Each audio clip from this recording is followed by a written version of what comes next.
ముఖ్యమంత్రి చంద్రబాబు నాయుడు ఇంద్రకీలాద్రిపై ఉన్న శ్రీ దుర్గా మల్లేశ్వర స్వామి వారి ఆలయాన్ని సందర్శించారు. ఆలయం ఎదుట ముఖ్యమంత్రికి అర్చకులు పూర్ణ కుంభంతో స్వాగతం పలికి లోపలికి ఆహ్వానించారు. అనంతరం ముఖ్యమంత్రి కనకదుర్గ అమ్మవారిని దర్శించుకుని ప్రత్యేక పూజలు నిర్వహించారు. దర్శనం అనంతరం వేద పండితులు సీఎంను ఆశీర్వదించి తీర్థప్రసాదాలు, అమ్మవారి చిత్రపటాన్ని అందజేశారు. కాగా ముఖ్యమంత్రి ఆలయ ప్రాంగణంలో క్యూ లైన్ లో ఉన్న భక్తులను పలకరించి వారితో కొద్దిసేపు సంభాషించారు. పలువురు భక్తులు సీఎంతో మాట్లాడి నూతన సంవత్సర శుభాకాంక్షలు తెలిపారు. కాగా సీఎంతో పాటు ఈ పర్యటనలో హోంశాఖ మంత్రి వంగలపూడి అనిత, పలువురు అధికారులు ఉన్నారు. దర్శనం అనంతరం ముఖ్యమంత్రి మాట్లాడుతూ ఈ సంవత్సరం రాష్ట్ర ప్రజలంతా సుఖ సంతోషాలతో ఉండాలని దుర్గమ్మను ప్రార్థిస్తున్నట్టు తెలిపారు. విదేశాల్లో ఉండే తెలుగు వారందరికీ, భారతీయులందరికీ మనస్ఫూర్తిగా హ్యాపీ న్యూ ఇయర్ శుభాకాంక్షలు తెలియజేస్తున్నాం. ఈరోజు దుర్గమ్మ తల్లి దర్శనానికి వచ్చాను.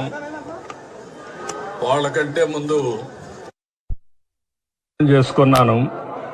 వాళ్ళ ఉత్సాహం చూస్తా ఉంటే ఈ నూతన సంవత్సరంలో ఆంధ్ర రాష్ట్రంలో అందరూ కూడా ఆనందంగా ఉండే విధంగా దుర్గమ్మ తల్లి ఆశీర్వదిస్తూ ఉంది.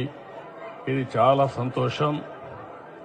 ఇలాంటి కార్యక్రమాలు చూసినప్పుడు ఏదైతే ప్రజలందరూ ఉన్నారో వాళ్ళందరినీ ఆరోగ్యపరంగా, ఆనందంగా, ఆదాయాన్ని పెంచుతూ అందరినీ సుఖ సంతోషాల్లో పెట్టాలనే ఆలోచనతో ముందుకు పోతున్నాం.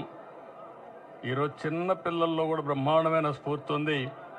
వారందరినీ చూసిన తర్వాత నాకు నమ్మకం వచ్చింది, ఈ సంవత్సరం ఈ రాష్ట్రానికి అన్ని విధాల శుభం జరుగుతుందని, అందరి భవిష్యత్తు బంగారు భవిష్యత్తు కావాలని మరొక్కసారి మనస్ఫూర్తిగా ఆకాంక్షిస్తూ దుర్గమ్మ తల్లిని ప్రార్థించాను.